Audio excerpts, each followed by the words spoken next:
Start. All right, welcome everybody. Thank you so much for coming to our mental health task force meeting. I can't help but think about housing as a big topic on days like today when it's so bitterly cold. So really thankful for this topic and all the speakers that agreed to come in and tell us all the important information about housing. So the ground rules, I'll start with that before Mary kicks off the meeting. Everyone will be muted throughout the session. We hope to have time after each speaker for a few questions. Please use the chat feature to type your questions and we will answer as many as we can. Sign language interpreters are provided at this meeting. If you need assistance accessing the interpreter, please put your request in the chat. Auto captioning is also provided. You may turn on captioning on or off. Click on the caret symbol next to the CC Live transcript button if you want to hide subtitles or to view the full transcript. At the top of your video screen, you can choose between speaker view or gallery view, whichever you prefer.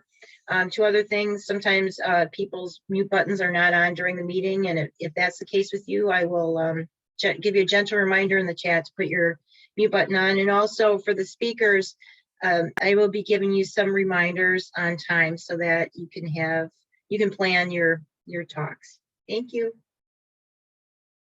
Good afternoon and welcome to our frigid. I do have a question. This is Denise. We need to add one more rule. Please make sure people say their name before so that the interpreters can let us know who is speaking.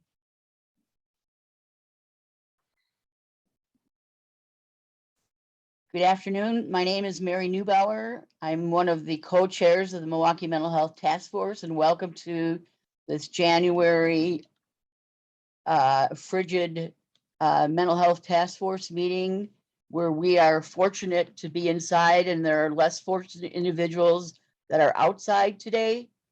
Our meeting today, I want to let you know that all of the bios and materials are posted on the website for the Milwaukee Mental Health Task Force, and that some of the materials may not be posted until after the meeting.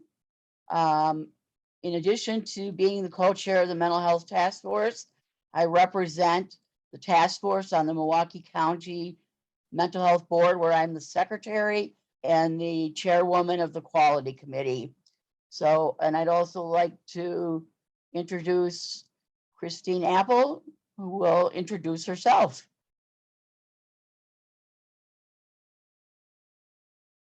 Sorry, Mary. Christine Apple, I'm the chief psychologist for probation and parole and co-chair with Mary of the Mental Health Task Force. Thank you.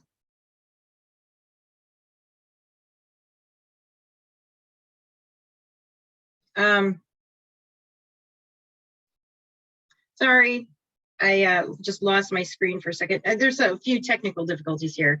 So without further ado, I'd like to introduce Housing Resources and Advocacy for Housing, Milwaukee County Housing Division. An embarrassment of riches today to have such wonderful speakers. Shakita LeGrant-McLean is the director of Milwaukee County Department of Health and Human Services. She'll provide the opening remarks. And then we'll have Jim Mathy, Housing Administrator. And then we'll have Eric Collins-Dyke, the Assistant Administrator of Supportive Housing and Homelessness Services. And we'll have time for a few questions. Without further ado, Shakita, hopefully you're here. There she is. Thank you. Hello, good afternoon. Again, Shakita LeGrant-McLean. I am the Director for the Department of Health and Human Services. And I really just want to thank you all for inviting us here to talk about such an important topic, as you all talked about housing. And we know that housing is health. We recently just released our strategic plan where we focused on two strategies. One is no wrong door integrated care. And the second one is a population health, where it is how we all together work to become change agents to address racial equity and increase prevention in human service systems. And so at Milwaukee County, we really believe in investing in upstream solutions so that we can prevent downstream problems. And that's really how we are going to achieve racial equity in Milwaukee County and how we will become the healthiest county in the state. As we think about our no wrong door vision of customer service, it really means that anyone, regardless of their age or ability, they can and will be served no matter how they enter our system, right? So as we align with Milwaukee County's strategic focus area, so we have our strategic plan, which really feeds up into the county's overall strategic focus areas. It's no wrong door, creating easier access to quality, person-centered care through intentional inclusion, ensuring an improved customer experience, bridging the gap by looking at the unique needs of all individuals and providing direct access to tailored services and giving people what they need to thrive in the community. And then investing in equity in order so that we have extra funding for the most needed services as we think about transportation or caregiver support, case management, and of course, housing, right? No wrong door really means that we are serving people across their lifespan with acceptable care that promotes dignity and respect, regardless of where they are, and again, how they enter.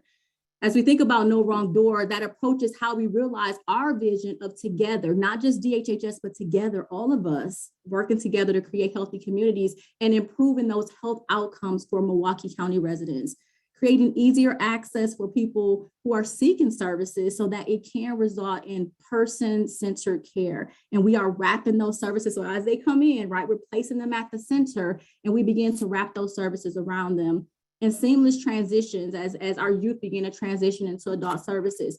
So the work that we have that is being done currently under our housing services is a great example of no wrong door. It's the work that we're doing. It's the effective approach to how do we solve homelessness for individuals and families, but especially those most vulnerable people in our community. Housing is health. It is important, and we have prioritized that in Department of Health and Human Services and across the county for children, for families, for people with disabilities, for our older adults, for veterans, and people with mental illness. And so now we have Administrator Matthew and the leadership team of housing who will present some of those resources, services, programs that we have in our housing service areas. And so I'll go ahead and introduce them to share that information. Again, thank you all for inviting us here today. Great, thank you, Director LeGrant McLean. So good afternoon, everybody. I'm Jim Matthew, the Administrator of Housing Services under Milwaukee County DHHS. So I submitted a PowerPoint. Is it okay if I just share my screen? Is that the best way to do this?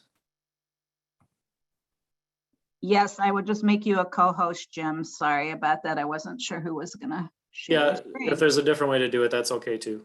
No worries. I think you should be able to move forward. Okay, let me give that a shot.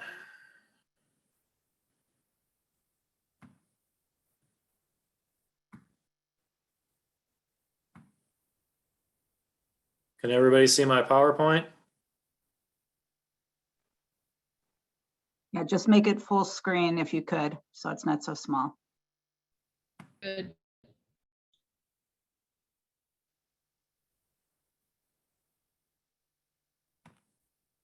Better? Yep, that's better. Excellent. Okay, so I'll start this and introduce my team as well. So we're splitting this up between a couple of other housing services managers and leaders who some of you may have not known yet for their work. So we wanted to give them a chance to talk about their areas. So I'm going to start it off and then kick it over to some of our other teams. So I don't want to spend too much time talking about housing programs that aren't necessarily related to the task force, but did want to give you all an idea for those of you who are not familiar with housing services or our past divisions work. So just very briefly wanted to focus on all the different areas of our work.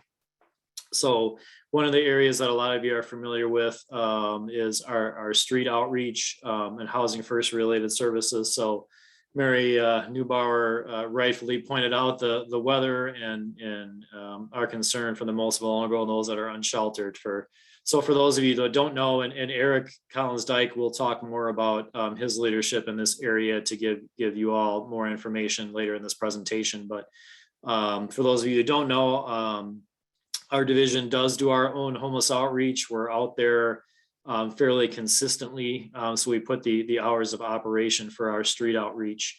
So we are out there pretty much on a daily basis at this point, along with our community partners, and I'll let Eric speak more about that later. We have a large supportive housing area within our division with our Housing First programming, our My Home program, which a lot of you may be familiar with, where we provide rental assistance for individuals who are homeless, and then case management is offered to individuals in that rental assistance program. So that is funded by HUD. We use our project-based vouchers within our housing authority at a lot of permanent supportive housing buildings in Milwaukee. So we partner with developers to build new affordable housing units and then ensure quality on-site services in those buildings, with many of those developments being supported by Milwaukee County tax levy for services in those programs. We have our Keys to Independence program, which is a scattered site model that's funded 100% by Milwaukee County tax levy. So we assist individuals with paying a majority of their rent and offer services, case management services in this program, as well as peer support. And then our rapid rehousing program, which we're excited about. It's a newer program. We applied competitively for rapid rehousing funds to HUD at the federal level, and we're successful with that. So this is short to medium term rent assistance for individuals who may not need a permanent rental subsidy, but kind of need help getting on their feet.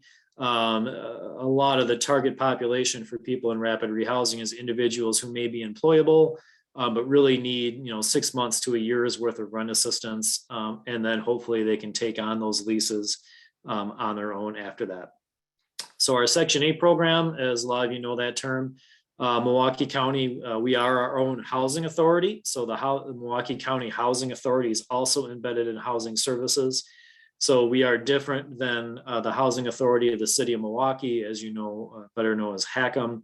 So we serve about 2,000 voucher holders in Milwaukee County, and also a small home ownership assistance program in our Section 8 program. The biggest difference between us and HACM is that we don't own public housing like they do. We just administer those vouchers. So it's roughly a $14 million housing authority program to administer those vouchers. Our largest area at the moment is our federal rent assistance eviction prevention program. So those are the emergency rental assistance funds that a lot of you are familiar with.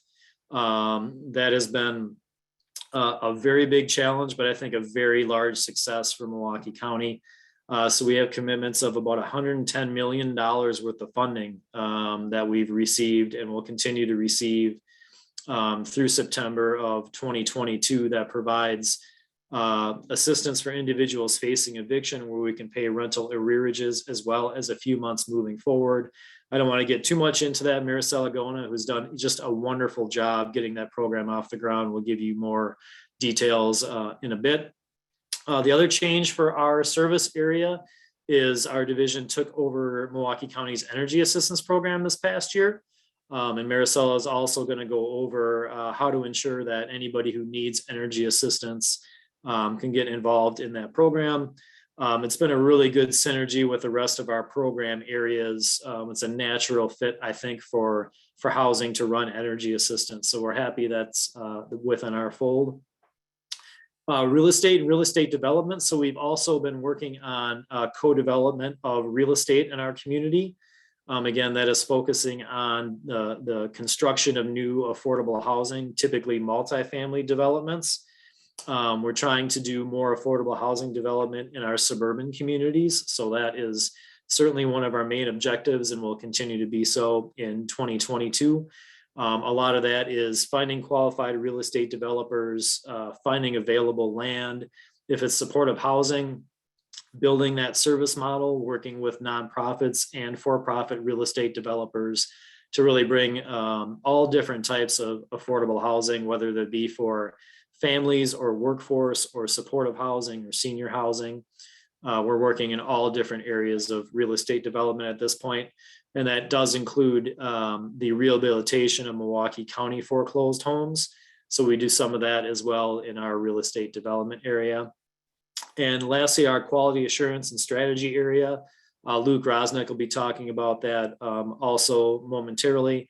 So we really beefed up our quality assurance areas within housing services and really kind of looked at everything strategically, how we build our performance-based contracts and what we're looking for in those areas. So I just wanted to speak briefly about our program areas. I'll also keep an eye on the chat for any general housing service related questions.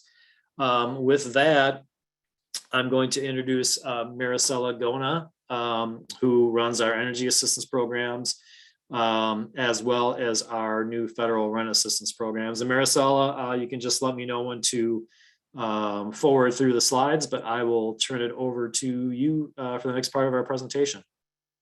Hi, thank you, Jim. Thank you. Hi, everyone. I'm very excited to be here. So I'll be providing just a brief overview of both the Energy Assistance Program and the Emergency Rental Assistance Program. I can honestly talk about both programs for about an hour. So much information, but my goal is just to kind of just give you guys an overview of the program and how to make sure that people are able to obtain these funds. So the energy assistance, which is the Wisconsin Home Energy Assistance Program, is administered by the state of Wisconsin and Home Energy Plus program. It is a one-time payment that is paid to the utility provider during the heating season, which starts in October 1st of 2021, and it will be ending on May 15, 2022 of this year. The funding pays a portion of the energy cost, but the payment is not intended to cover the entire energy cost of the resident. The amount of the energy assistance varies, that it's depending on several factors, which include the household size, the income, and the energy costs. And in most cases, these energy assistance funds are paid directly to the household's energy suppliers, which is energy assistance. We're basically consider ourselves like an umbrella, because not only do we provide energy assistance, we also have what's called weatherization program. So we work with we have 3 different partners, which for weatherization program, when a family is automatically eligible for energy assistance, they also in most cases might qualify for what's called weatherization program, furnace repair program, and some crisis services, which I'll kind of talk about a little bit more further. We have 3 different weatherization partners, which is the Partners for Community Development, SCC, and La Casa de Esperanza. And we also contract our energy assistance program with our 2 with community advocates and UMOs. Next slide, Jim. Due to the pandemic, it brought out a lot of challenges for us to be able, to provide services with face-to-face interaction. So currently right now, due to the pandemic, we're only providing services over the phone. So the best way for anyone who is in need of energy assistance to apply, it's 3 different steps. The first steps, if we want to ensure that people meet our eligibility income criteria, we suggest for them to go to our website, which is keepwarmmke.org. And they could be able to verify if they meet the new guidelines for the 2021-2022 income guidelines.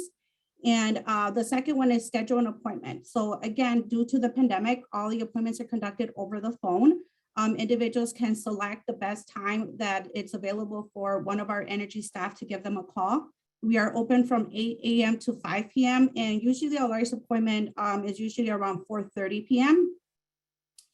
Once an individual is called for an appointment, if we need documentation, there's different options for us to ensure that we get those documents. You could either, we have a central mailbox, you can either fax it or drop it off. Our offices are closed, but they are open for any community member to be able to drop off any paperwork.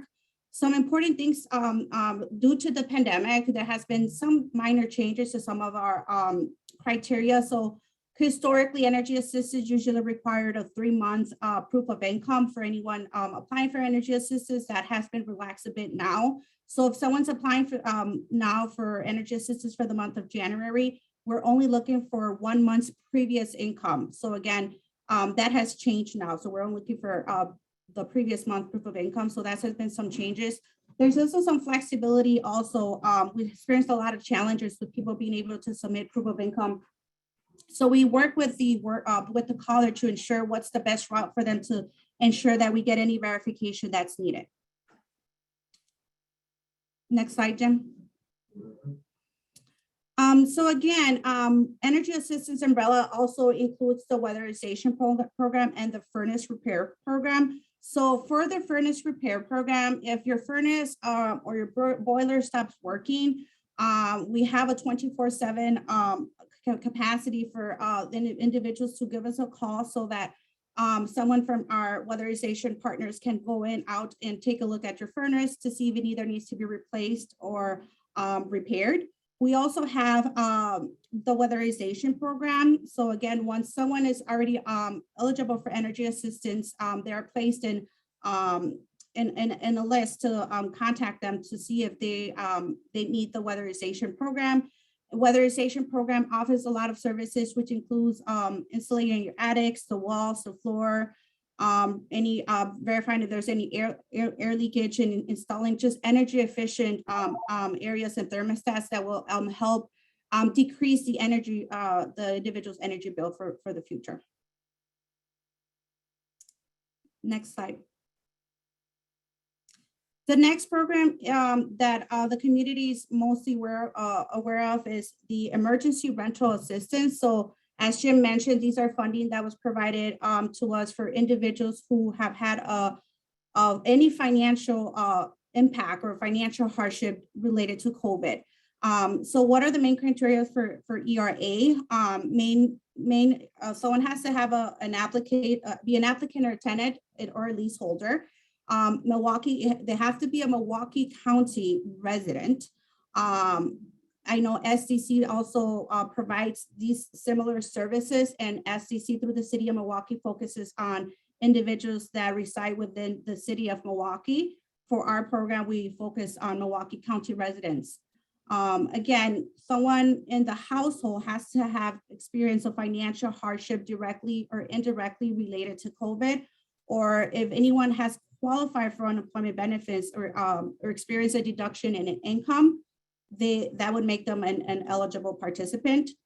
Or anyone who's at risk of homelessness or housing instability would also need to meet that criteria. And the income would be 80% or less of the county's median income. What can energy assistance cover? So rental, we receive these funds and they look at they can cover up to 12 months of rental arrears and to rental assistance of additional 3 months if there is a need for the additional 3 months. Energy assistance can cover rental arrears that started after March 13, 2020. It could also look at future rents, which is those 3 months. It also can assist with arrears with utility, water arrears, and some other late fees or fees such as like, we're covering internet services. So basically utilities that are covered by the landlords that are included in the rent are also treated as rent. But again, this program is, we previously had CARES funding with that program. We weren't able to have as much flexibility that we have here with the emergency rental assistance with these specific funds.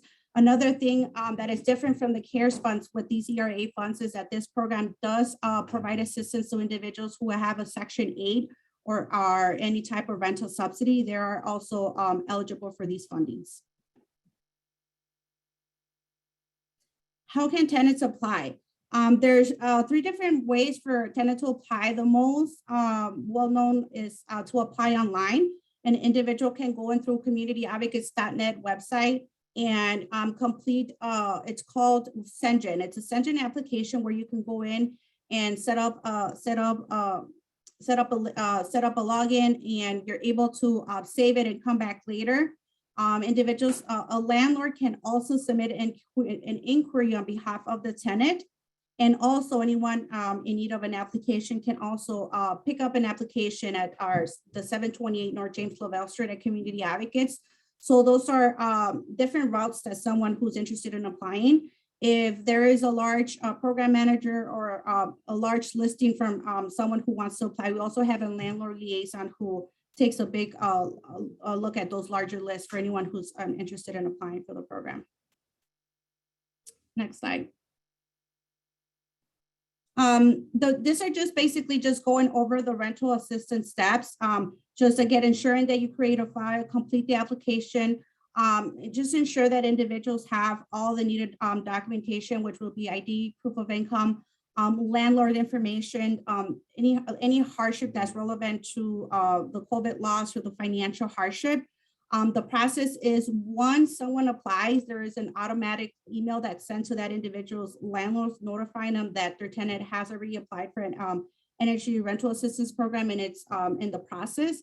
Once we obtain all the documents, if there's any missing documents, the housing advocate staff will contact that applicant to let them know what's missing and kind of review the application. Once everything's been submitted, there's also another email that's followed to the landlord requesting what's called a landlord request information, which is just a landlord agreement verifying how many total arrears, requesting that W-9, and just finalizing the process. I think that's the last slide, Jim. Excellent. Thank you, Maricela.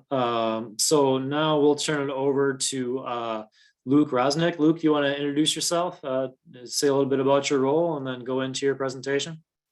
Sure, thanks. My name is Luke Rosnick is my last name.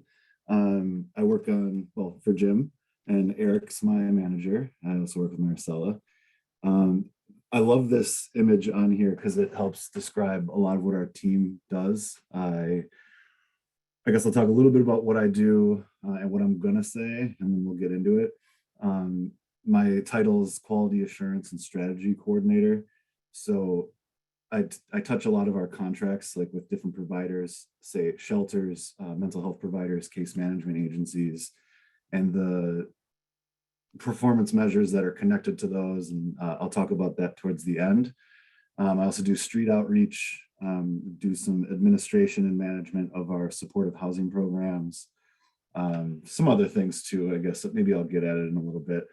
But mostly, like I said, I'm going to talk really overarching big concepts about what we do at housing, and really hoping that that can elicit some questions too, because like Maricela said, we can talk about these things for a really long time, but that's not the aim here. But I would just be greedy with your questions if you want to know something specific. It's really fun to talk about. So anyway, this image I like to use usually to start because it encapsulates, especially thinking about Eric's team, the street outreach, mental health professionals, supportive housing team. I like to say that basically everything on this little simple image, if you could magically appear next to one of our teammates during any day of the week, it would be captured on this simple screen. So basically we do street outreach and we connect people to supportive housing. I'll read the thing at the bottom because it works. We connect Milwaukeeans experiencing homelessness with the help they need. Housing ends homelessness. Social workers then visit our formerly homeless residents at their apartments to provide support in their recovery. Our residents rest, recover, and they work towards independence. I want to talk a little bit about that working towards independence stuff. Right in the middle of the screen, you see move in, right? Housing First is about so many things. And I'm going to leave a lot out there because it can be about things when we're on the street. It could be when they're in-house. I think eviction prevention and what Maricela was talking about is also a part of Housing First. So I'd love to get into that someday, maybe more details in a different presentation. But we move people out of homelessness as quickly as possible. Sometimes that means temporary housing, sometimes that means shelter. It could mean all sorts of things. But most importantly, we want to get people to a permanent solution as fast as possible. As Director LeGrant talked about, housing is health. The social determinants of health that people talk about, if you have eviction, housing instability, or homelessness in your history, you have these very difficult health outcomes in your future. And the faster we can resolve your homelessness, the healthier your future is going to look mentally, physically, socially, economically, everything. But so that first day, we move someone out of homelessness into their own apartment, and then we wrap support around them. And that looks different for every single person. Some of these things I think sometimes sound like cliches, but if you don't approach things this way, it ain't gonna work. So some people don't need to work, you don't try to fit square pegs in round holes. It's about meeting somebody where they're at, another cliche we hear a lot, that means a lot to us. So you wrap support around the person so that they can move to the next step that they want to work towards in their recovery. And recovery means a different thing to every single person, right? But the goal is always to work towards independence, to work towards self-sustainability so that they don't need us anymore, if that's the trajectory, right? And I want to talk for a second about something awesome that has kind of happened in the last few years. And it touches on the strategy part of my job. But basically, yeah, like on the first day somebody moves out of homelessness, say they were homeless for 20 years, they might need a whole bunch of support. But as time moves on, that support is going to look different. We need, as housing services, as DHHS, and as a community, we need to be able to offer the right kinds of support so that people can move on, and not just stick in the one program they entered. So what that looks like sometimes for some people is, it's been 20 years that they were homeless. Now is the first time that they've gotten connected to doctors and therapy or whatever their situation might be. First time they're seeing doctors, they might discover that they have some unknown illnesses that they have to treat, right? Or work towards, and maybe disabilities that haven't been uncovered because they didn't have that support. So some folks need to move to a higher level of care as time moves on and you're working with them to discover what's up. Other people are recovering and they need to move to, or they desire, lower levels of care, or you could call it more independence. And so we have a bunch of different programs at housing. And, we talk about the Housing First program and the My Home program. Those are supportive housing. Support is connected to your rent assistance. After you don't need that support anymore, if we don't offer some sort of options for you, then that supportive housing spot is not going to open up for somebody else that needs it. So we provide all sorts of different options. And I'll just be real quick about it. Our Section 8 program, as Jim was talking about, we would consider our most independent, air quotes. And that's simply because Section 8 does not require that you have a case manager support system connected to your rent assistance, whereas some of these other supportive housing programs do. So when there are openings in Section 8, we try to identify folks that are wanting to move on, that don't really need much support anymore. And then we can get them moved to more independent housing. So that's why I like to use this. Last statement brings us to the next slide, I think, is the graphs, Jim. And there's two, and one, it's just so that we can look at numbers a little differently. And it's that sort of another big overarching statement. If you don't have this connection of housing focused collaborative street outreach teams, mental health professionals going out on the street to find people that need your help, if you don't have that connected to supportive housing in your community, you will have chronic homelessness in your community. You will have tent cities in your community. So the reason you don't see encampments in Milwaukee is because of this strong effort. And it's not just our office doing this work. We partner with a number of nonprofits, community advocates. Emily and Impact are going to come up after us, I believe. They're an incredible partner for our coordinated entry system to get people into the appropriate housing options. And they'll talk all about that. I won't touch on that. But our Housing First and our street outreach and supportive housing kind of connection really kicked off and started in 2015. And you can see it on this graph. I have other graphs where the time goes further into the past, but it's consistent. You can see that the total homeless population in Milwaukee County didn't really change it hovered around 1,500 for more than a decade. It would go up and down by just a little bit. But then once we combine this street outreach effort to find every chronically homeless Milwaukeean and connect them to an apartment and a case manager to visit them, we saw this immediate impact, right? And Jimmy, if you go to the next slide, there's a little bit more detail. So this one, top line, like on the other graph, it didn't change. It's showing the largest homeless number and then the lowest in 2021, 817. That's the total. So that's everyone that's in shelters, in temporary transitional buildings, and also the people that are living outside on the street. And the bottom line, the green line, is the unsheltered count. So that's the people that are just simply out on the street and they're not in any of our facilities, shelters, etc. So I'll touch on a few, of course, that 17 number is really exciting. These are the official federal numbers that we report to HUD. People have heard of the point in time count. And if there are questions, we can get into that too. But basically it's the official count that we report to the federal government every year.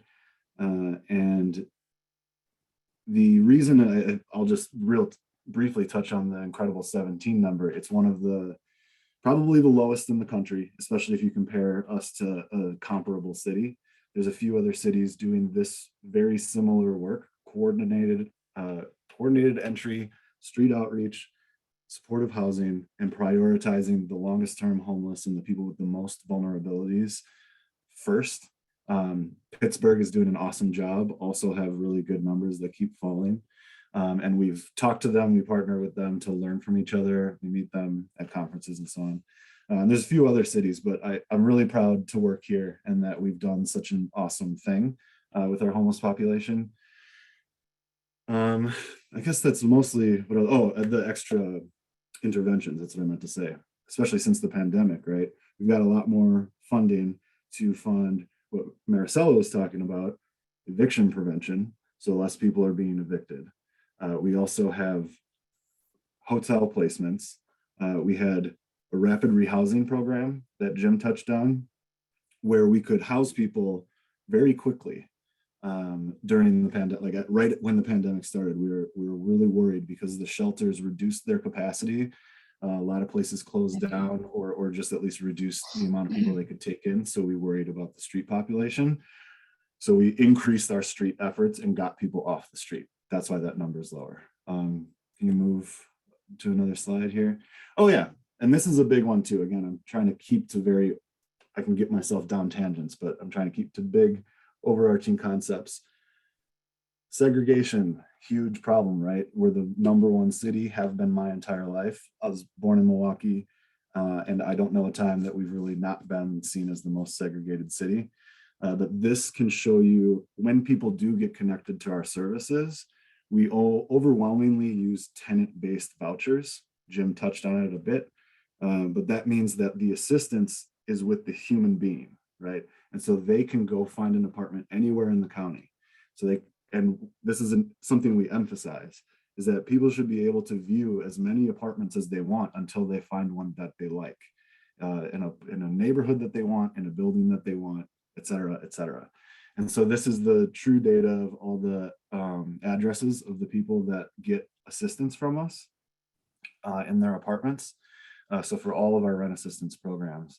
So we have a number of different anti-segregation policies and practices, like being able to pay for someone's like security deposit, moving expenses to move to a new neighborhood that is like better schools, all that kind of stuff, like make their family just have a better existence by moving out of a neighborhood that they don't want to live in. And so this shows you that, we're not putting everybody into one neighborhood. These assistance vouchers means that, like Jim touched on, we don't have public housing buildings with hundreds of units that everybody just goes to one building. People can just rent their own independent apartments from any landlord. So I know it looks pretty small in there, but Brown Deer is our top 53209 zip code, and that's less than 7.5% of our vouchers of our apartments. And then it goes down from there. So all three of the things you see here are different visual representations of the exact same data, just to give you something to look at. I'm not sure if there's another, oh yes, of course there's another slide. Another big giant thing that I'm so excited about talking about with what we do at housing is it's very much something we think about every day at the county in all levels. It's part of our work is approaching everything with the racial equity lens. And so this world we work in, I think, is especially personally, if you want to look anywhere at where there's red flags about how systemic racism or just like the horrific things in our past are still here in our present day, we can look at these numbers. When 27% of our population in the county identify as Black or African American, it's the total population, just everybody, all million of us, 27% are Black, but 70% of our homeless population is Black. The people connecting to the eviction prevention program that Maricela talked about, 86.6% Black, Indigenous, people of color, and 76% Black. In all of those, the zip code, all the housing programs that I was talking about a second ago, 76% of the people that get assistance from us are Black. The families, every individual is counted in here. And then the shelters, this is not simply housing, but we partner with and help fund shelters throughout the community. But all the COC shelters, again, 73%. People that get housing placements, 73% are Black, African American. That's because this is who is experiencing homelessness and housing instability in our community. Yeah, I feel like I don't really have to say much. The numbers speak for themselves, right? And if we want to affect racial equity, affect health outcomes for the people who are experiencing the disparities, we need to focus on housing instability and homelessness. If we end homelessness, I said this to Eric yesterday, it was the first time I thought about it, but man, if we could end homelessness for Black Milwaukeeans, I bet nobody in Milwaukee would be homeless because we would have the resources to do that. But we just have to find more resources. Our federal government doesn't fund to the level of need, so we locally have to work to find solutions. I'm going to jump and then pass the baton on to Eric. A couple points. I think he'll bring it up, and maybe I can talk more about it with the strategy part of my role too. Is that we emphasize people with lived experience of homelessness. We emphasize their voice in our policy and any changes that we make. I'm really excited that the fact that my job is to work on improving our programs, right? How can I know how to improve the programs without hearing from the people experiencing the programs, right? So we have a resident advisory council of people who have passed through shelters, passed through our housing programs. Many are still in our housing programs. And we meet to talk about our policies. We meet to talk about our contracts with the shelters, with case management agencies. And we've made a lot of updates in the last couple of years, all from their input. Some of those that I'll touch on is just almost no housing organization in the country provides furniture or security deposits, but we do. We have a awesome food delivery service with Upstart Kitchen that I'd love to talk about. I think I see a 5-minute warning, so I should pass this on. I could just go on and on, right? There's no questions. So I'm going to stop, Jim. Sounds good. Thanks, Luke. So with that, we will turn it over to Eric to finish off our presentation. Jim, thanks, Luke. Eric Collins-Dyke. Been at the county about 8.5 years. I oversee our supportive housing and homeless services. So a lot of the programs that Jim and Luke and Maricela touched on, and grateful to work with this team and in this field and with a lot of folks on this call. Appreciate all the good work that's happening out there. So really quickly, opportunities to expand is something we're always looking at here in the division. I think with some of these federal funds and some of the silver lining, out of this pandemic is that we've seen an influx of resources being marshaled towards us in the community that without some of the things we're dealing with, we might have been waiting 5, 10, 15 years down the road. So on the ARPA side of things, our division was first at the county, at DHHS and housing, to apply for funds and receive funds in 2 different ARPA requests that we're really excited about. One is the Right to Counsel program, where we partnered with United Way, Legal Aid and Legal Action. And that is a program we are really excited about and firmly believe in. And the title suggests as to what it is. It provides guaranteed legal counsel to those facing eviction. And we're really hopeful that it makes an impact. A lot of it is modeled off the program in Cleveland and some in New York City. And we're really excited to sort of see how that works and get some updates out to the community on what's happening. And then on the Flex Fund side, we looked at different models from Cook County to Los Angeles County. I mean, really what it is, it's a fancy way to say just increase rent assistance. And so we're going to utilize the initial Flex Fund money in 2022 for families through the Family Initiative for the Safe and Stable Homes at United Way. We're also going to look at utilizing a portion of it for prevention. So those who are facing eviction, who have either utilized ERA funds or don't qualify for it. And then a portion of it will also be for singles, working with the coordinated entry team and Emily's team, who's going to talk after this on getting people through coordinated entry into supportive housing off the street. The ERA2 are federal dollars that have been allocated to us that are a bit different than ERA1 that Maricela touched on. They provide a lot more flexibility around being able to support people. There's not COVID elements to it.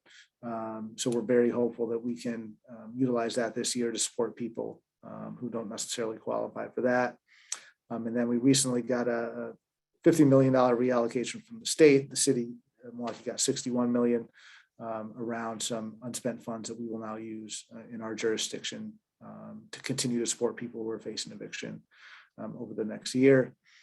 Many of you know, is for the last 4 or 5 years, we've started to work in the healthcare space. We're currently expanding our project with the Milwaukee Healthcare Partnership to focus on primary care clinics and federally qualified health centers. We hope to have some updates in the first quarter of this year on what that looks like and some data that we will share with all of you. Jim, I don't know if you wanted to briefly touch on the neighborhood investment funds before we move on to the next slide. Yeah, just really briefly in the essence of time. So yeah, we did do an application to the state for roughly $15 million of neighborhood investment fund program money. So some of that is to do affordable housing. One of the things we'd like to focus on is the redevelopment of the neighborhoods surrounding the COGS building to really look at the county's kind of new commitment to the COGS facility, but really looking at it as a transformation of that neighborhood. So that is part of our request, as well as some additional community development and rehab projects. So thanks, Eric. Thanks. And then last but not least, all credit to Luke on our partnership with Upstart Kitchen. He started it at the beginning of the pandemic back in spring 2020, and it's really transformed to a pretty incredible partnership with thousands of meals weekly to those in our supportive housing programs. And I know if you contact Luke, he will talk to you about it and sort of give you the lay of the land. But it's one of the partnerships and grassroots style things that we're continuing to try to do as a division as we move forward.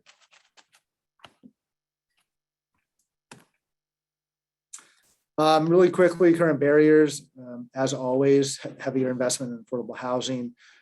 We've had a lot of conversations lately about advocating for voucher access beyond some of the current qualifiers, looking at the universal voucher concept. I would suggest all of you take a look at that and what that could mean for our community. Additional funding for services to keep pace with the housing increase. I think that's always a need. Oftentimes we're playing catch up on that end where we're trying to retroactively get the adequate services in place to support people in their housing. BHD and Mike's team have been a wonderful partner over the last few years as we continue to get creative with doing that. On the NIMBY side, you know. Sorry, Eric. No, it's okay. Hit the It's button too okay. fast. No, the NIMBY thing is one of my favorite things to touch on. We deal with it all the time. We often deal with it quietly, but I just want folks to know that we are advocates. Housing is a human right first and foremost.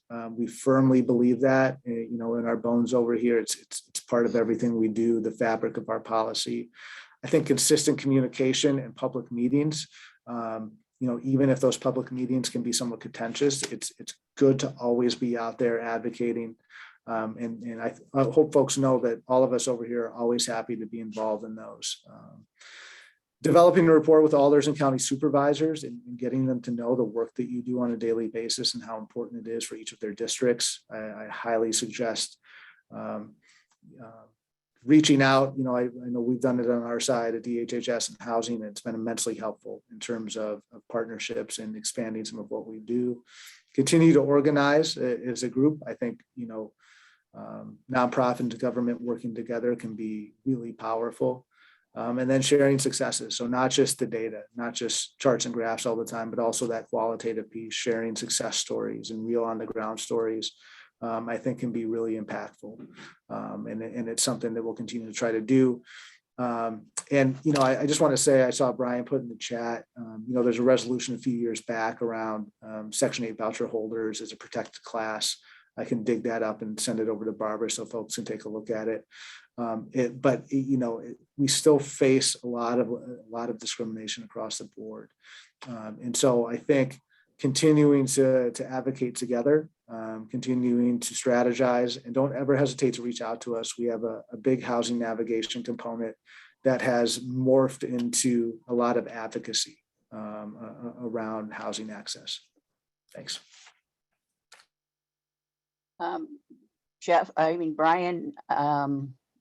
Brian had a good question, but I have a question for Jim and Shakita. As the representative of the task force on the mental health board, I end up being somewhat of a social worker and case manager and end up representing anywhere between 5 to 7 to 8 people at any point in time. And right now I'm representing 4 people with housing issues. And I'd like a commitment to sit down with Jim Matthey to talk about the issues that are going on. And they're all different issues. And they're very significant issues with different areas of housing. And they're long-term issues that aren't being resolved. And they deal with everything from county Section 8 to landlord issues to an individual that's been supposedly moving on from my home to Section 8 for 4 years, just as examples, and things aren't happening within your division. So are you willing to do that? Of course, no problem, Mary. Okay, we'll set up an appointment. Thank you. Sounds good.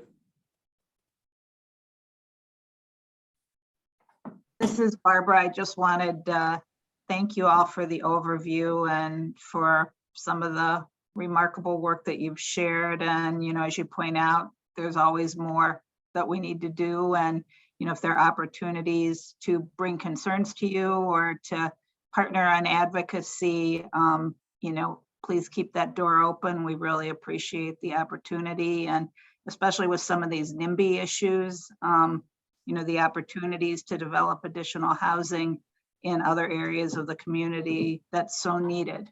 And we hope that we can work with you to realize that. Sounds good. Thank you all very much. Thank you. Would you mind following Maricella's lead and perhaps answering some questions in the chat if it pertains to your particular area? Yes. Yeah, I was sharing my screen to get a chance to look at the chat, so I will do that right now. It was awesome that you did that, Maricela. Thank you. And now I will turn it over to Mary. First, I'd like to thank the Housing Division for an excellent presentation. I mean, we could have you guys on for a couple hours, and I really think we should do that for some meeting, have a couple hour Housing Division presentation, because there's just so much information to be offered, and the expertise in the staff has grown over the years, and it's a solid staff that's been together for many years. And I greatly appreciate everybody's commitment and dedication to the individuals that you work with on a daily basis. So thank you very much. I now would like to introduce the Coordinated Entry Homeless Services from Impact Incorporated. We've got John Hyatt, President and CEO, and Emily Kenny, the Director of Systems Change. And it's great to see both of you folks. Been around with us for a long time as well in different capacities in different places. So welcome aboard today. Thank you very much, and thanks for inviting us. And I love being part of these presentations. Even though I work in it, I will echo your comments, Mary, about the great information in the presentation, and I always come out of it smarter than I was when I went in. So I'm always learning something new. And we have been around for a long time.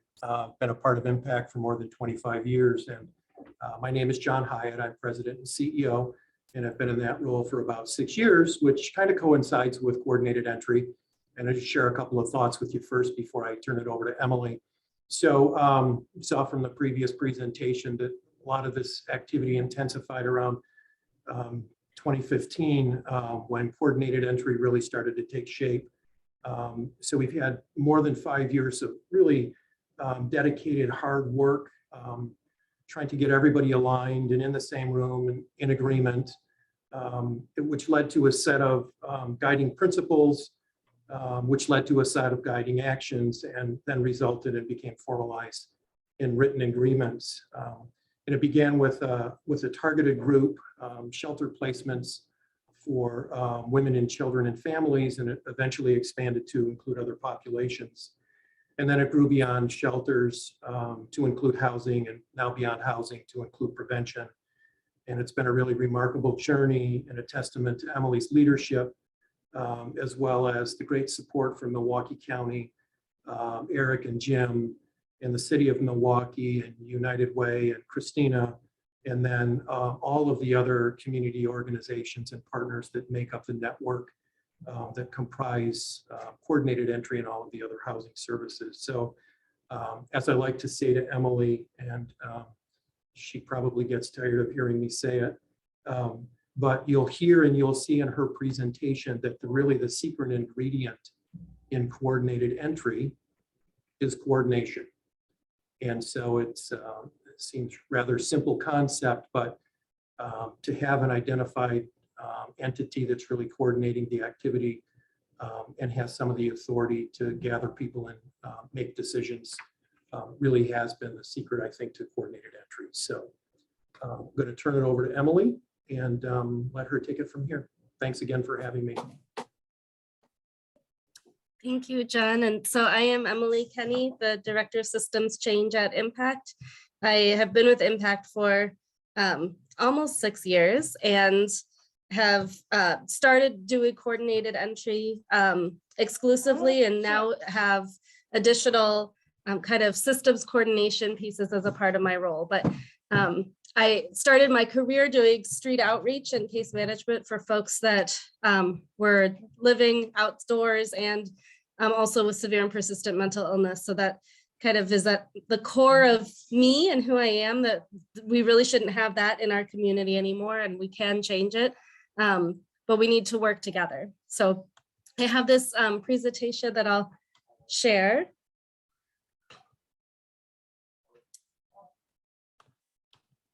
Okay. I'm hoping you all can see that now. So the first kind of, anytime I talk about coordinated entry, is just to start with, why is housing so hard? It's something that every single system needs. Every person, no matter kind of what system you're involved in, or maybe you're not involved in a system at all, we all need to have housing. And I think it's important to know, as like the Housing Division talked about their resources that they've got, we don't have one system for housing. We have multiple resources in kind of different buckets. Even HUD has different buckets of support. And so you heard them, the Housing Division, talk about kind of the COC, homeless specific dollars, and then they've got Section 8 and Housing Authority dollars, which is separate from the city Housing Authority dollars. And then we've got the whole kind of private market of landlords as well. And so just because somebody needs housing in our community, in our country, doesn't mean that someone gets it. There's a stat out there that I hope folks are familiar with, that about 1/4 of the people that would qualify based on their income for a program like Section 8 to help them afford housing actually get it. So that means that 3/4 of the folks in our community don't have access to that. And that's something that if we want to make this easier, has to change.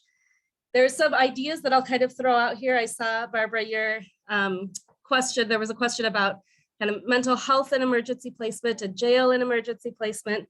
And again, we don't have one system for that either. So I'll talk through some of our ideas as kind of a stopgap, but ultimately, I think for this group and the advocates in this room, the takeaway needs to be that we need to strive for more and kind of better alignment with housing as a right, for if we want this to be easier for the folks that are in our community. Part of this too is the complex eligibility requirements because of funding streams.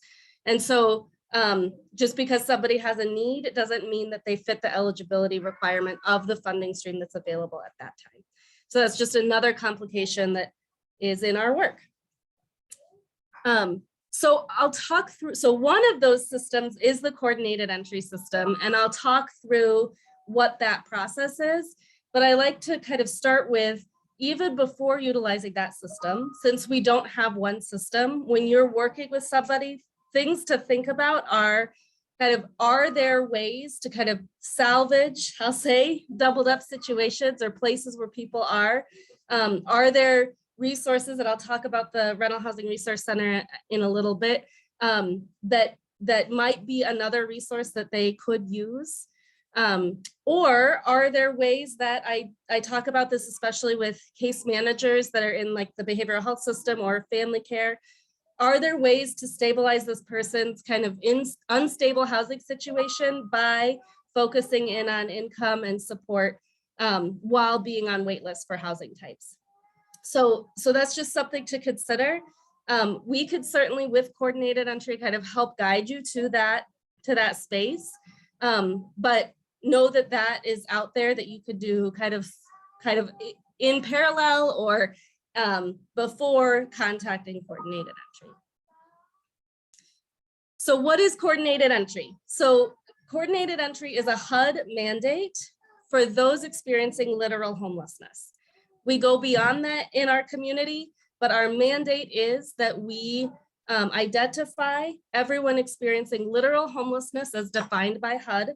So those are people that are in emergency shelter and sleeping outdoors or in a place not meant for human habitation, that we can assess all of those people with an objective assessment, prioritize them into the HUD-funded, COC HUD-funded housing streams, and then refer them into those resources. So that's at its core what it is. We go beyond that in Milwaukee because we recognize that housing is a complex thing, and housing is a need that goes beyond just starting at shelter or just because I'm outside. We want to be able to support people before that. But that is what the coordinated entry system is for people that are experiencing literal homelessness to get into the HUD-funded dollars for people that are formerly homeless through this prioritization system. The reason for that is that prior to coordinated entry, we kind of had a lot of folks, but we didn't know who all of them were at is one group. We had, like Guest House had a list of folks that they served and then that they had a wait list for, and Cathedral Center had the same thing, and our outreach teams had the same thing, and some of that list overlapped and some of it didn't. And so really getting a handle on who all is out there, and then figuring out, since we have more people than we have need, because it's not an entitlement, right? So since we have more people than we have resource for, how do we make sure that those that are most vulnerable, most in need, get into resources first? Not saying that we don't serve everybody, but that the resources that we've got are given based on priority through vulnerability and need. So I'm going to talk through how this works, and then I could see lots of things coming in on the chat. I can't see the chat right now because I'm sharing my screen, but I will definitely get to questions. So if you all will be patient with me while I kind of go through the process. So we have those 4 steps that we've got. In Milwaukee County, I mentioned that HUD says this is only, the mandate is for people that are experiencing literal homelessness. We have expanded that to kind of people that are also experiencing category 2 or imminent homelessness, folks that are in other kind of housing unstable situations. We use this process. So the first step is identification. And one way is for people to call 211. That's one way that people are identified. When someone calls 211, they are kind of the catch-all for kind of all of our resources in our community. And so at that call, they're really listening for, is this a homeless call? Is this a call that should go to the Rental Housing Resource Center? Is this a call that is more about energy assistance? What type of need will actually resolve the issue, because housing is such a broad topic. And then they might refer over to my team at Coordinated Entry within Impact. So one way to identify is through 211. As Eric and Luke had mentioned, we work really closely with our street outreach teams. We meet with them every single week to make sure that we have identified the folks that they've identified, and it goes back and forth. So when someone calls us and says, you know, I'm outside, we have a way to refer to street outreach, and then they follow up, and then we kind of coordinate from there. And we meet every single week to sync up on who are the folks and what is their plan. We also have walk-in sites, so folks can come meet directly with my team. During the winter months, we are doing in-reach at Repairs of the Breach in St. Ben's, and that's Monday through Friday. And then for most folks on this call, I would recommend the best way to get a hold of us if you have someone experiencing housing instability or homelessness is to email our CE team. It's ceteam@impactinc.org with who the person is, their date of birth, synopsis, and contact information. And it's helpful for us to know that they've given permission for us to reach out to them. So we're not just kind of blindly calling. They kind of know what this is about. But you have already kind of done that triage work, perhaps, that calling 211 might do. I'm doing this because there's kind of like a funnel of services, right? So there's calling 211, which is the broadest, then my team, and then we kind of figure out what the next steps are for each of those folks. And at that very bottom are some of our housing resources. So trying to kind of along the way get people to the resources that will best serve them while getting to that prioritized housing through the COC. So if you've already kind of done that work at the top of the funnel, you wouldn't need to call 211 if you've already identified the right resource. And so then CE team gets you directly to the Coordinated Entry team. So multiple ways that people are identified to us. Once they're identified, we go through the assessment process. And I will say that about 95% of the people that are calling us or connecting with us are not literally homeless. And so we're looking at prevention resources. And so that assessment we're doing to try to figure out what resource could salvage the situation that you're in, perhaps get you, so like Maricella's eviction prevention work, and there are others in our community. Is there a way that we can keep you from ever having to utilize the shelter system and get you directly into a rehoused resource? If you are literally homeless, then we do our coordinated entry assessment and this objective measure called the VI SPDAT, which helps measure vulnerability. It asks things like, how often have you had to utilize kind of like a hospital or a system for either physical or mental health issues? Are you currently connected to a doctor or a case manager provider? How often have you had to use a crisis service? So that information kind of helps us, the more going on with you tells us that you are more vulnerable and perhaps more in need. Once that assessment is done, we have staffings, and there are different staffings. And the reason for this is because we have that assessment only tells us so much, right? So it gives us a guide, but people cannot be reduced to a number or a piece of paper. Each situation is kind of unique. And so this staffing helps us through case conferencing, figure out, here are the folks that we've got based on this priority, but you as an advocate or as a case manager could come and bring a unique situation that might change their kind of their placement based on what's going on with them at that time.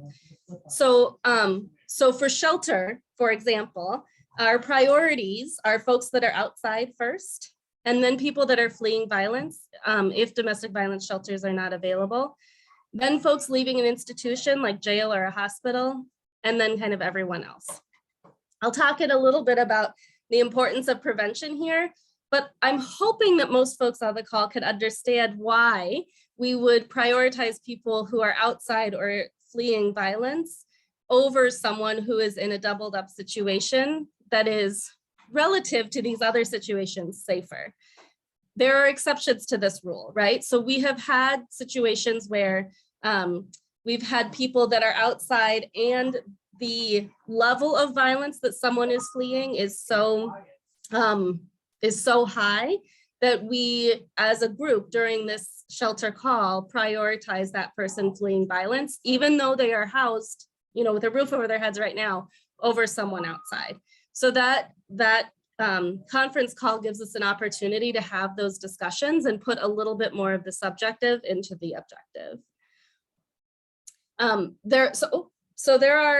We have these priorities, and the way that we do this for the different types of housing is by bringing stakeholders together to figure out what makes someone more vulnerable in each of these categories for which they might be eligible.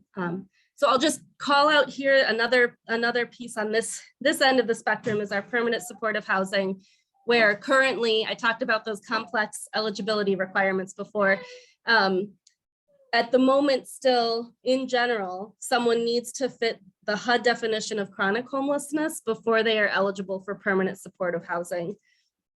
We're starting to change that, and I have to give a shout out to the Housing Division for that, because they have opened up to coordinated entry some of their housing resources that are not funded by COC funds, which means that we can add those permanent supportive housing resources into our system as part of our staffings, and be able to say, you're not chronically homeless, but because of your level of need for support, we are going to prioritize you for this resource. So as we are, I guess one of my goals over the past couple of years has been to expand the housing availability that we've got, because as a system, and remember it's one system among multiple within the housing realm, the more kind of resources that we've got at our disposal, the more flexible and responsive we can be to people's situations, because those the funding, the more flexible the funding and the more boxes we've got, the more chance that there is, the higher chance that there is that person in need will fit one of those boxes based on the funding requirements. So what happens at the staffings is we kind of go over what happened before, we talk about current openings, and then we go down the list and fill based on our case conferencing. And then we also have what we have called the managers or a transfer meeting to figure out, okay, so that we tried that housing plan, that's not working well for this, that, or the other reason. And so is there a different program that might better fit that person? So my point in putting this in here is just for you all to know that it doesn't end with, okay, we gave you a housing resource and we're done. We follow people kind of on an ongoing basis, and our goal is that people get housed and stay housed. And that might mean that they have many different housing options that they work with. And just a note about referrals, so that folks know, again, with the eligibility requirements, that there are, there's a paperwork process to go through with, depending on the program. And I think it's also important for folks to know that people can decline, and we will keep offering for 6 months until we remove folks. That doesn't mean that they're removed forever. It's not like Section 8 or other wait lists where you're kind of removed and then you go to the bottom of the line, because remember, it's not a chronological wait list. So somebody who was did a coordinated entry assessment, got on the housing prioritization list and said, I'm not interested in any of this housing, then we could say, that's okay. Let us know if that changes. And then we can reassess based on their vulnerability. They would go then in one of those, on the list in order of vulnerability. So people don't like lose their spot in line. We've got a couple of examples that come to mind right now of folks that we've been engaging and trying to kind of convince to say yes to housing for years. And so we do this on a regular basis, where maybe right now is not the time, and you don't want this apartment this time. That's okay. We'll offer again. So they keep staying up at the top of that list because of their vulnerability. Hey, Emily, when you talk about the staffings, can you remind people like who comes to those, what organizations? Yeah, so the staffings are really we talked about this at the beginning of when we were setting up coordinated entry, that how to get that person to be best represented. And we talked about doing kind of individual staffings with each person, and ultimately landed on having a representative. So whether that's a case manager, an outreach worker, an advocate, kind of come to the table on their behalf to do a case conferencing, because that seemed to be the best kind of compromise between the logistics of being able to do this effectively and as quickly as possible, and also have that voice heard. So at the staffing, the case manager is expected to know, where does this person want to live? What type of program are they interested in? So that we can do the best kind of placement from there. And if they don't know, we say, well, find out, come back. And so we talk sometimes about multiple options so that choice is there. That's one of the tenets of Housing First, which is the model that we work on, that folks have choice in where they go to the extent possible. And what organizations typically attend those staffings? So we've got all of the COC organizations, and then often CARS case managers come. So I don't know if I can name them all off the top of my head, but I'll say Guest House, Community Advocates, Hope House, Salvation Army, Cathedral Center, the Housing Division, Outreach Community Health Centers. I'm trying to think if there are any others. There probably are that I'm missing. All of these here, these programs are we often get questions. People will call 211 and will say, how do I get into the Keys to Independence program, for example? And so that is a program that comes through coordinated entry. So it's just, I think, helpful to know what at the moment, what programs come through coordinated entry. So all rapid rehousing programs do. These are some of the Milwaukee County programs that they have added to our repertoire of availability. And we have these up here that are permanent supportive housing programs. And then each shelter, except for domestic violence shelters and the rescue mission and their programs. So those do not come through coordinated entry.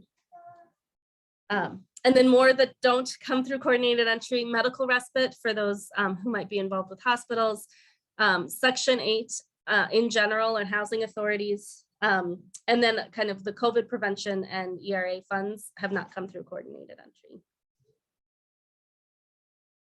So just for numbers in 2021, and this is always just the caution with these numbers that I give is that we have a lot of folks that we're trying to say this, we can get you to do this service. We could get you to this kind of prevention program, but this kind of speaks to the funnel that we've got, right? So we've got in 2021, Nearly 10,000 assessments were done via 211. About 2,500 of those went to the coordinated entry team. And then we had, of those, 536 placed in emergency shelter. And this year we housed 203 in permanent housing through HUD COC funding. So that doesn't include other housing outside of the HUD COC for people who were formerly homeless funding.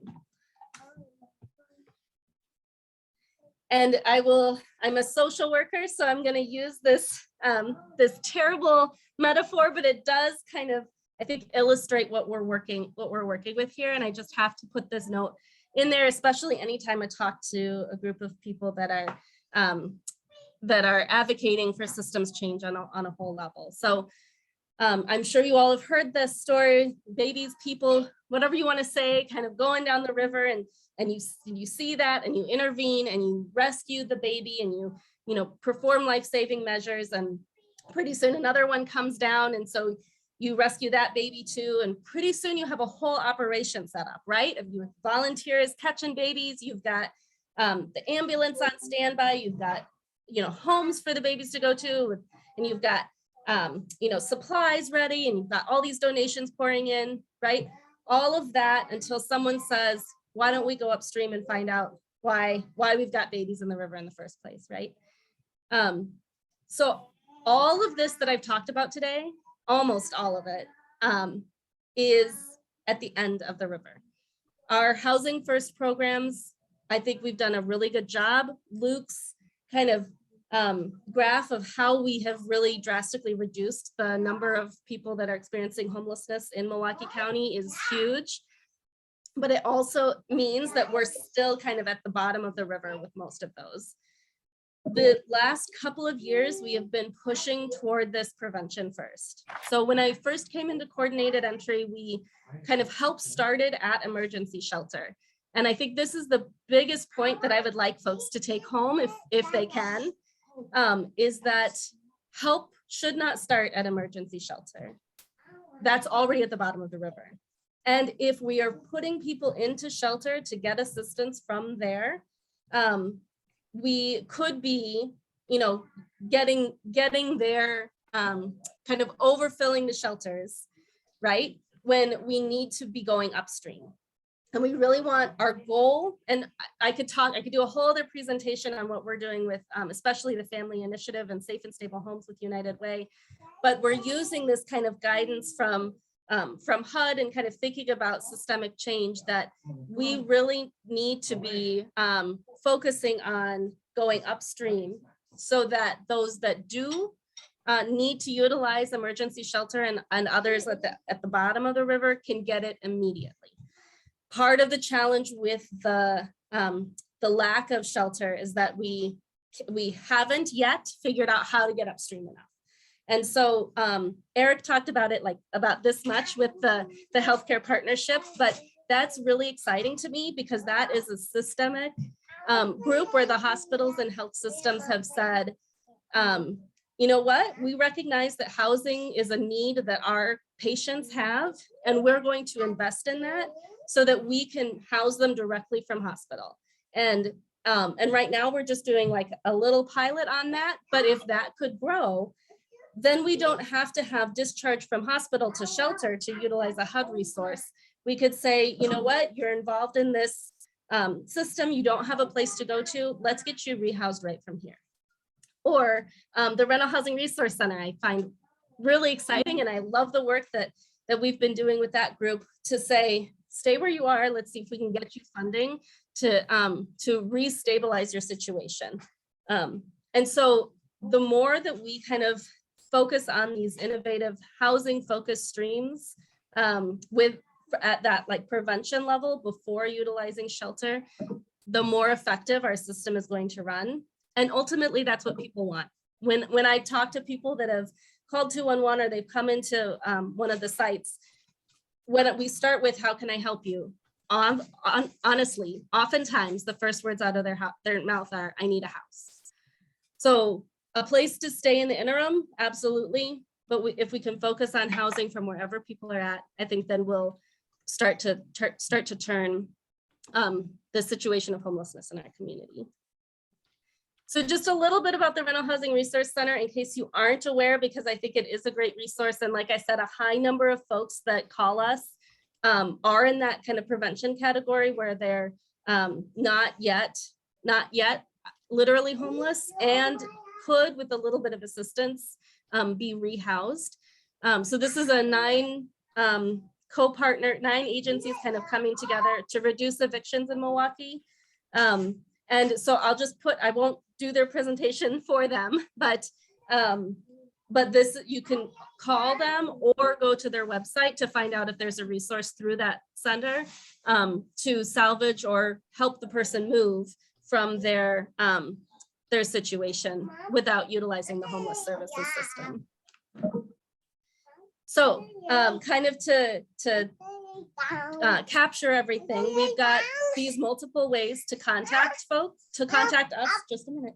We've got 211, the renthelpmku.org for that Rental Housing Resource Center, emailing the CE team, walking in at one of our InReach sites, and then I've got my email down here too, so that if things are not going as you expected, or you want to contact me directly about a situation, I'm happy to talk through that as well. I see lots of questions and I'm going to stop sharing. And maybe I'll open it up to verbal questions first, and I'll try to answer in the chat as well. Actually, we're going to have to answer questions in the chat if that's okay, because we're probably about almost 15 minutes over time. Christine, I wonder if we can cut back a little bit on some of the other items to give Emily at least a few minutes to answer questions. I bet Pete and Tom could, shorten their portion to 5 minutes from 10 minutes, and I'd be willing to shorten my comments too. I'm willing to shorten mine too, or not even talk about mine. Yeah, we can send it out in email. We've got Emily here and she's such a great resource, and I know people are hungry for the information. All right, you guys take it from here.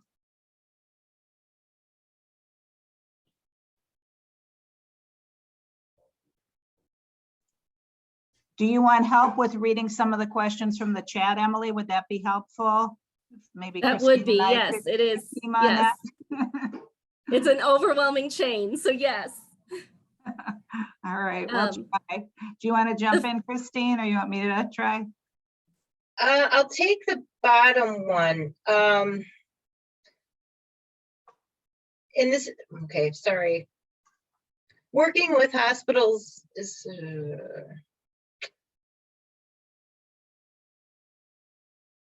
okay, how about what's the best process to expedite the situation when someone with a mental illness needs an emergency placement? So I'll say that for any, certainly mental health and those crisis situations is something that we would prioritize. So that makes someone actively struggling with mental health symptoms, makes someone prioritized, right? Because they're more vulnerable.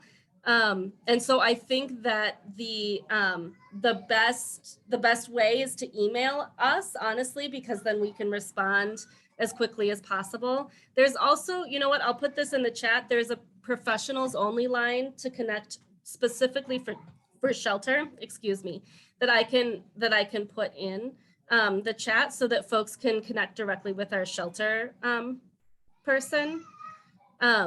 I'm seeing some comments in here about, so I'll put that in the chat. And I think that for Claire and is this Kelly? I don't know if that's Kelly Hedge. If you're not getting a response, feel free to email me. I think it's a little bit hard versus 211 versus our team. I'm not quite sure where to track that down, but I would like to track it down if you're not getting a response. So email, and then our professionals only line I will put in here as well. So any of those kind of like special situations, I think would be appropriate to email me or to call the professionals only line. So that number and that you're talking about sounds really helpful. I think that'll address a number of the questions that people have. So thank you for sharing that, as well as the emails. Absolutely. question for Maria. How do you coordinate with other groups advocating housing, immigrant families, refugees, and women with children with developmental disabilities? So I think that is, we are part of the larger COC, the larger continuum of care. And so we coordinate through the city of Milwaukee as the lead for kind of advocacy efforts. Coordinated entry is happy to, if folks have any leads. We have done a big push to bring in other kind of professional groups into the process. So like this hospitals thing is one of it, where we're trying to partner with other agencies, MPS as well.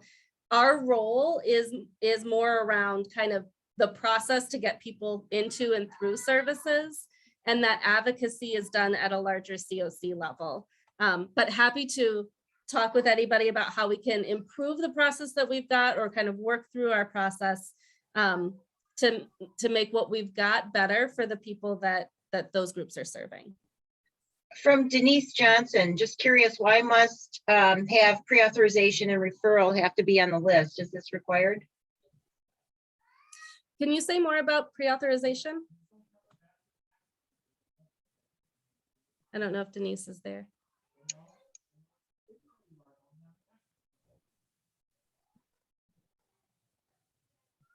So we don't have a. I appreciate it. I've gotten my answer. I'm sorry about that. Thank you. No problem.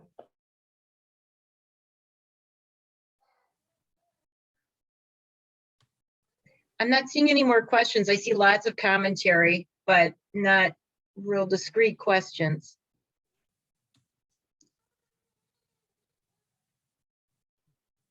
I just wanted to point out that in addition to the PowerPoint, Emily had shared with us something that kind of shows the flow of the process through coordinated entry, and that's on our website as well. So check that out. Sometimes that's helpful to get that kind of big picture, and then you can put on notes with the email addresses and the phone numbers that we received today, which sound like they'll be really helpful.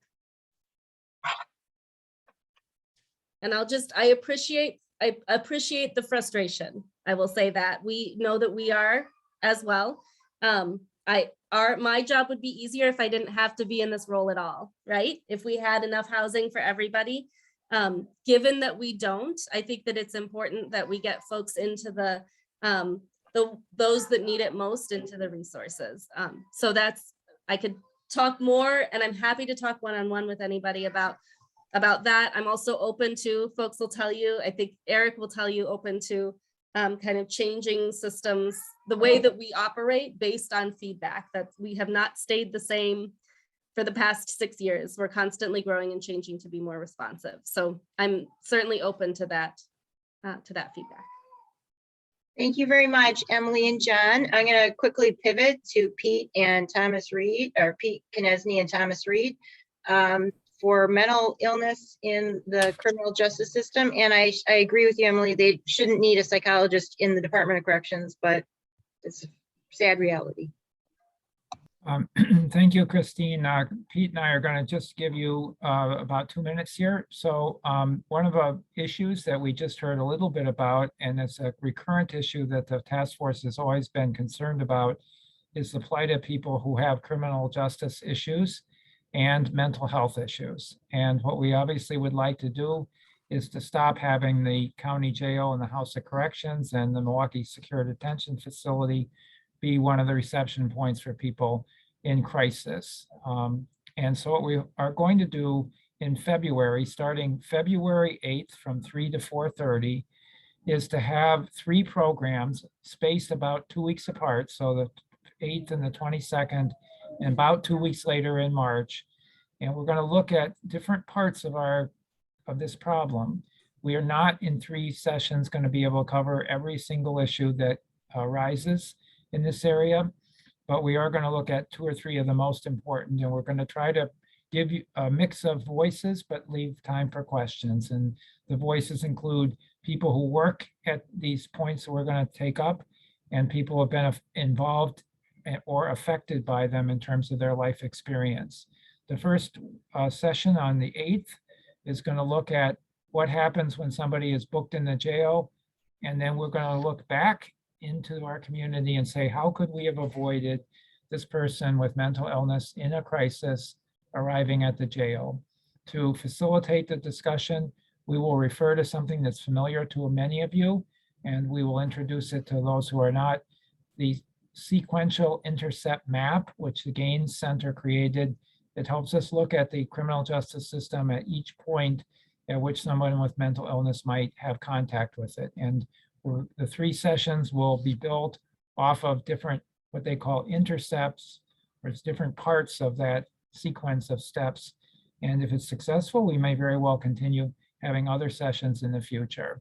So February 8th from 3 to 4:30 will be the first installment of that, followed on February 22nd from 3 to 4:30.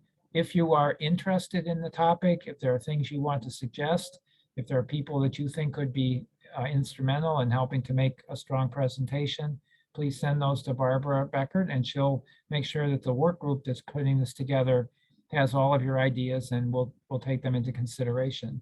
And in light of the time, unless Peter wants to supplement the presentation in any way, I'm going to remit my time to the rest of the agenda. Thanks, Tom. You covered it.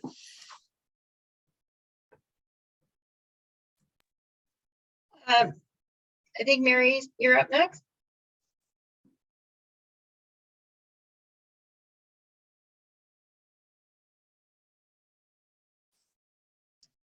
But I will introduce you. Mary Neubauer and Shirley Drake and Barbara Becker, policy updates.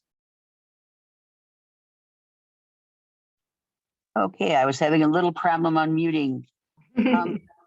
Let me check with Shirley. Shirley, based on the fact that I wasn't supposed to be here and you were going to be here, did you have anything prepared for today that you'd like to say? I'm sorry. No, we discussed yesterday that you would be doing it. Okay, just didn't know. Sure. I just have a few things to share. Is there somebody to share the PowerPoint, Barbara?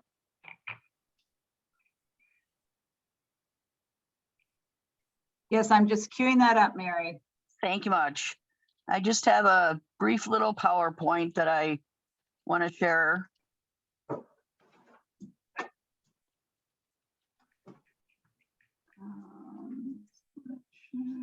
Just a couple slides.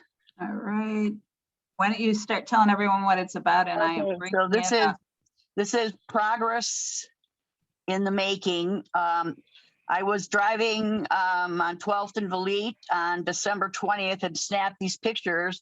This is the new Mental Health Emergency Center. This slide is facing south to the side of the parking lot behind the COGS building. This is what the new Mental Health Emergency Center actually looks like. So that's the building, that's the south side of the building. That's just one slide that I took out of my car. That's just another side of the building with a little bit more of the building on the west side and the south side. And that is now the east side of the building, as if you were looking at it from the freeway. That's what it looks like there. And so there's quite a bit of progress. That building is slated to be open in spring of 22. So it looks like we're right on track. You can go to the next one. And that's just a little bit more of the building with the edge on there. And then the last slide, that is the full side of the building facing the east side of the freeway. So you can see there's a lot of progress of the emergency mental health facility or mental health center. So the psychiatric emergency center at 12th at 92nd and Watertown Plank Road will close sometime in spring of this year of 22, excuse me.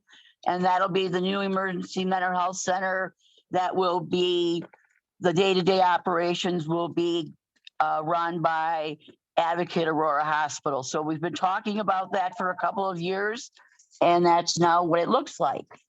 So, and then the other thing I wanted to mention is on Monday, the 17th,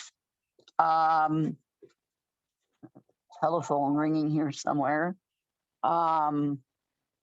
The Granite Hills Hospital will be taking its first people coming out of the Crisis Emergency Center, PCS, at the Behavioral Health Services at Watertown Plank Road on Monday.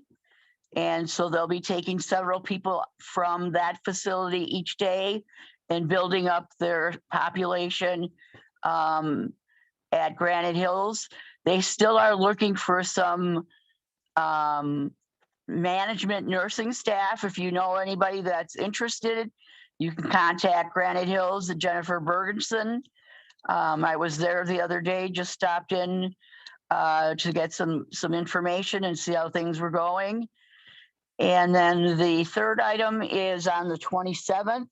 We have a mental health board meeting, and that's a public comment meeting. And that is the 27th, Thursday, the 27th. That's an online Zoom meeting at 4:30 p.m. And everything now is listed on Legistar. And excuse me, got my book in the way here. And that's the new way that everything is listed. It's all consistent with all of the county board materials. And so now when you go on to, and you join us for that meeting, you could say that you've seen the Mental Health Emergency Center and what it looks like. And you can give comment and talk about that. And you can give comment on whatever you'd like. And share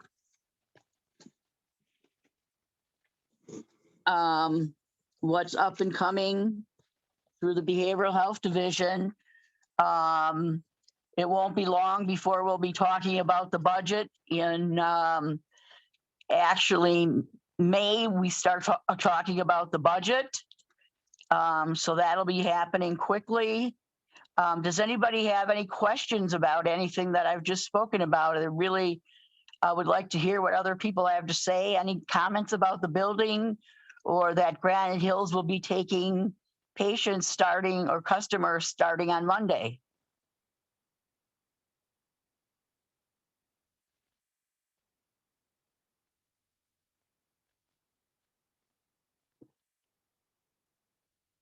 Okay. Barbara, the rest of the time is for you. Okay, thank you so much, Mary. So I'm going to try and very quickly share some legislative updates. The legislature is operating at a very frantic speed right now. They're just going to be in session for a few more months through March, because they've decided that's when the session is going to end. They could stick around longer, but I guess they want to go campaign for re-election. So they're just going to be there through March. So it means that bills are being scheduled for hearings at a very rapid pace, and it can be hard to keep up. And there's some bills that are important, both positive and negative, for people with mental illness. So I'm going to just share my screen for a minute and talk about a few of these, and I will send out a follow-up email. There's also some material in the packet, but it keeps changing. So dynamic situation. So we'll share my screen here. Hope folks can see that okay. I know it can be a little hard to, whoops. So I wanted to start with a couple of positive bills that are coming up. So these are things that you as individuals may want to contact your state legislators on, and or if you're from an organization that does legislative advocacy or lobbying, these would be great to take positions on. So the first one is a bill we've talked about before, AB 619 SB 600, about decriminalizing fentanyl testing strips. This is something that our task force has advocated for. The Assembly has already had a hearing. Now the Senate has a hearing that is scheduled for January 13th at 10 a.m. So this is something where you could submit comments to the committee members and the clerk, and the information's in the handout. And as I said, I'll send this out afterwards because there've been some updates. So that's a great advocacy opportunity. The next one, and this is something that we have advocated for so many years, and that is expanding TAD, the Treatment Alternatives and Diversion Program, so that TAD funds could be used for programs that would help to divert people whose diagnosis is only a mental illness, who don't have a substance use disorder. Currently, those individuals are not able to be supported with TAD funds. And this could support, for example, establishment of a mental health treatment court, which is something we've talked about in the past. And I don't know if Reverend Elwinger is with us here today, but I know something he's been leading the charge on. So that hearing, was just noticed today. It's going to be on the 18th at 10 a.m. If advocates are able to attend in person, that's always the most impactful. I know that a lot of us are restricted right now because of COVID, but that is something where you can send comments to the Assembly Corrections Committee. Both Representatives Goyke. It does say and Owen. October. It Oh, says October 18th. oh, I'm sorry, that was a typo. Thank you so much for mentioning that. My apologies. I was just copying it from the hearing notice while we were on the call here. So good catch. So anyhow, that hearing will be coming up next week. It was just noticed, and I will send out information to the task force. As I said, Representatives Goyke and Bowen, who are both from Milwaukee area, are on the committee. It's Goyke's bill along with Representative Paul Tittle. So we know they support it. What's really important is to get support from Republican members of the committee. So we encourage you to consider reaching out to members of the committee to share your support and why this would be beneficial, and hope that at long last, this policy change will move forward. This is another bill that this is not scheduled for a hearing yet. We have such a severe workforce shortage yet, and individuals who are trying to get the hours they need to be credentialed as therapists or advanced degree social workers haven't been able to get the paperwork, the certification, and the tracking of licensure hours that is needed because of backups at the Department of Safety and Professional Services. So this bill would allow some provisional status for credentialing, extending the time limit for emergency rules. And this is so much needed. We had shared with you a big story that the Journal Sentinel had in December. So that hearing was supposed to occur in December. It was canceled, and we're going to be watching. We'll let you know when it's scheduled and encourage you to weigh in. There's some other bills that are on here that we're concerned about. One that was, the hearing was actually today, was, and I had sent out an alert yesterday, is about use of pepper spray by the Department of Corrections. This bill would not allow the Department of Credentials to have any restrictions or policies that would limit their employees in how they use pepper spray. So this would mean that in our prisons, individual staff could use pepper spray that they brought in whatever way they chose to do so. And we're very concerned about that. And so is DOC leadership. This could be particularly people with mental illness who might be targeted by use of pepper spray. And we think it would be very traumatic and cause additional psychological harm. So they did have a hearing today, but still timely to contact your representatives on this. And there are a few others that we're also concerned about, but I know we're short on time. So I'm going to just take down my screen and take a few minutes to talk about one other advocacy area. And that is that we have an important election coming up on February 15th.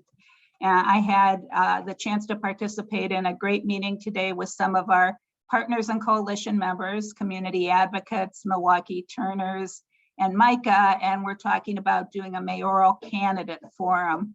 And our hope is to do that before the primary. So February 15th is going to be a very important election across the state, but especially in the city of Milwaukee, because it's not very often that the city elects a new mayor.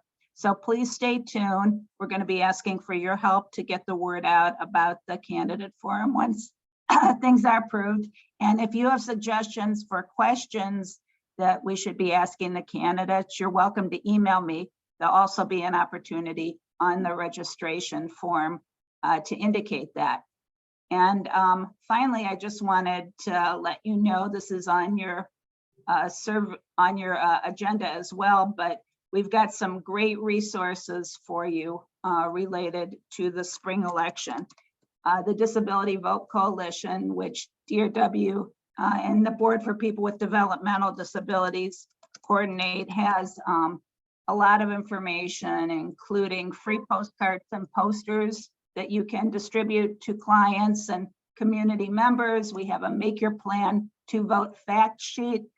We have new fact sheets that are going to talk about the role of school board members, city council members, circuit court judges, and so on. So I'm just going to put in the chat the link to that toolkit and ask you to check that out. We would love to send you some of the posters and postcards so you can get them out to the community and increase awareness of this important election.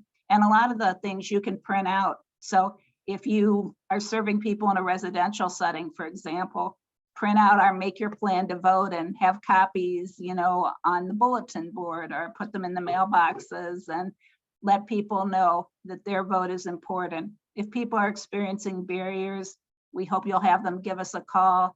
DRW has a voter hotline, and we are available year-round to assist people. And that number is 844-347-8683.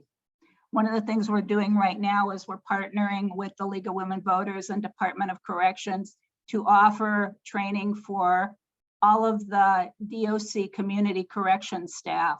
And that's going to be focused on giving them information so they can have a conversation with their clients to ensure they understand when their right to vote is restored. Wisconsin currently takes away that right until people are off paper, but often individuals don't know that their right to vote has been restored and they're afraid to participate. They don't want to get back in prison. You know, there's so much hype about that, about people with a criminal conviction voting.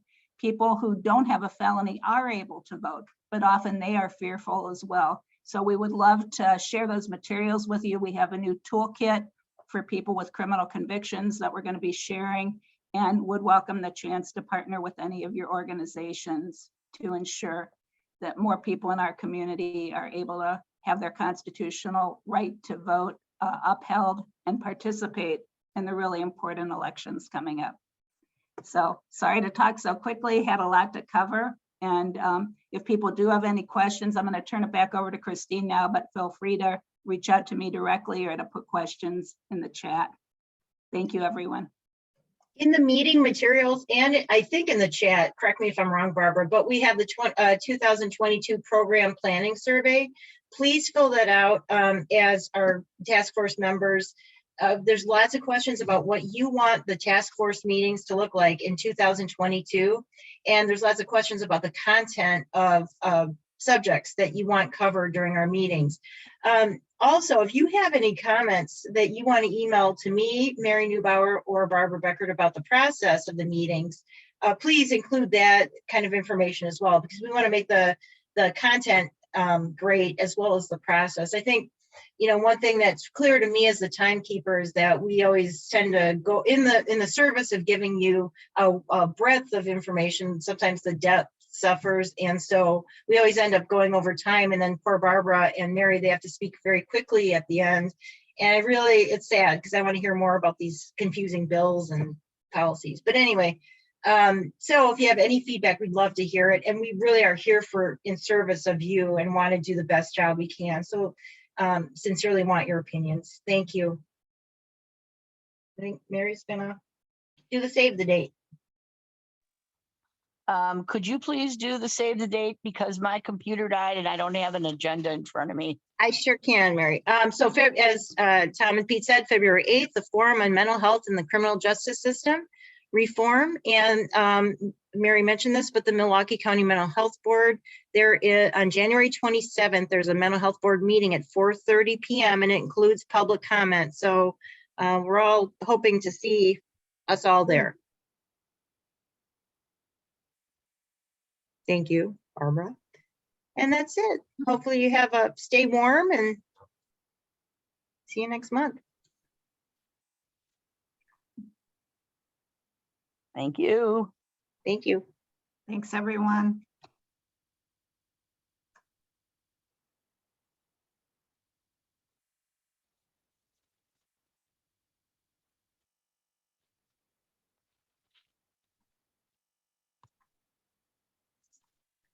Mary, will I see you at the Miracle meeting?